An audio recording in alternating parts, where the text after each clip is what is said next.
हिंदू धर्म की मान्यताओं के अनुसार मरने के बाद अंतिम संस्कार पुत्र करता है।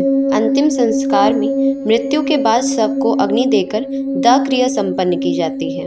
इस वीडियो में हम अंतिम संस्कार का पुत्र के हाथों होने का क्या महत्व है, इसके ऊपर गरुड़ पुराण में जो कहा गया है उस पर बात करेंगे।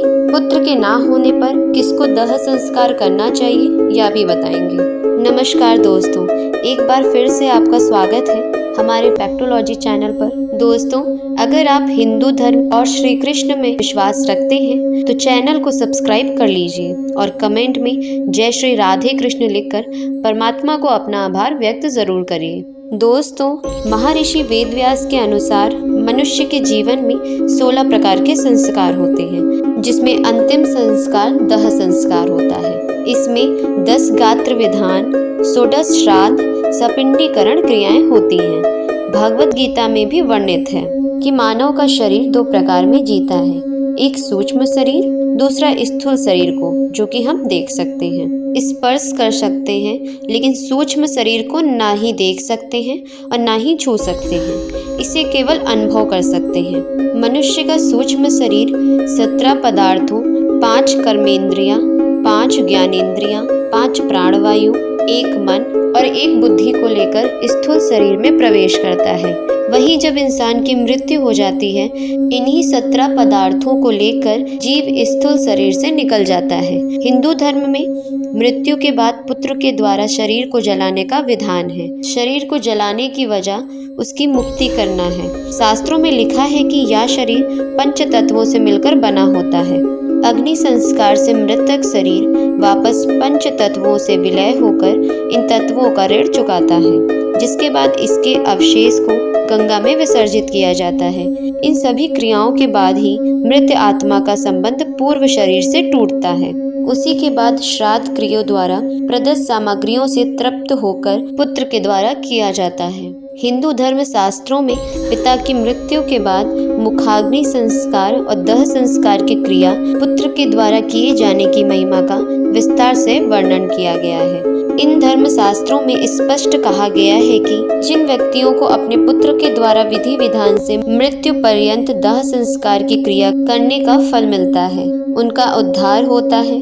अब सवाल आता है कि अंतिम संस्कार पुत्र को ही क्यों करना चाहिए, और जिन व्यक्तियों के पुत्र ना हो तो क्या उनका उद्धार नहीं होगा? जिन व्यक्तियों के पुत्र नहीं हैं, उनका क्रियाकर्म और श्राद्ध क्या कोई और भी कर सकता है?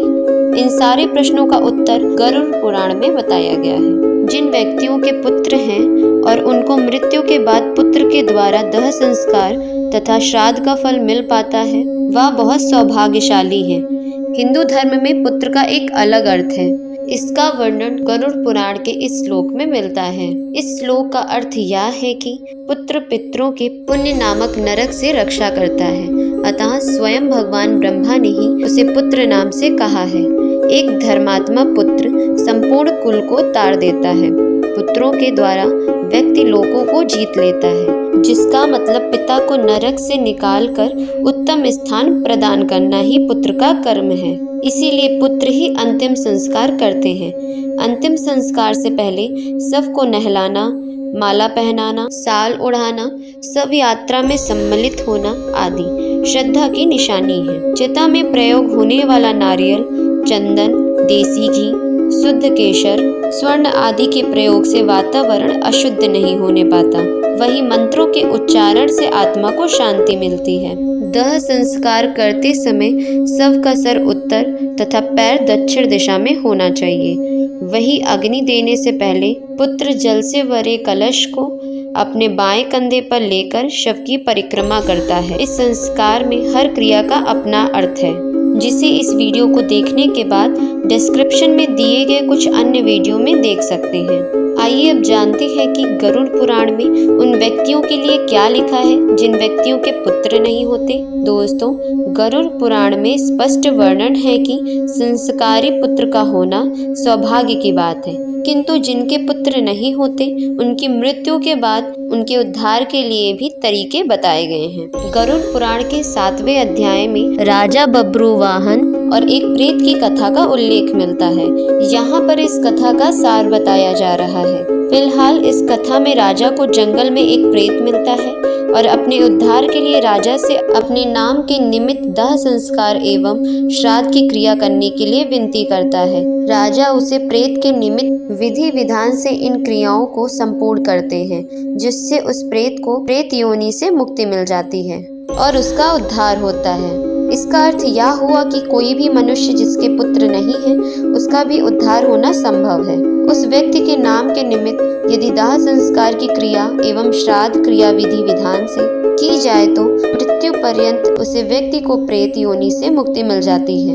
उम्मीद करते हैं दोस्तों आपको यह वीडियो ज़रूर अच्छी लगी होगी। अगर आप इस विषय से जुड़े अपने सुझाव देना चाहते हैं या प्रश्न पूछना चाहते हैं तो हमें कमेंट बॉक्स में ज़रूर बताइएगा। दोस्तों आशा करते हैं कि आपको हमारी यह कोशिश पसंद आई होगी। अगर हमारा प्रयास सफल रहा हो तो प्लीज़ वीडियो को लाइक कीजिए और ऐसे ही वीडियोस को देखने के लिए हमारे चैनल को सब्सक्राइब ज़रूर कर लीजिए। धन्यवाद दोस्तों।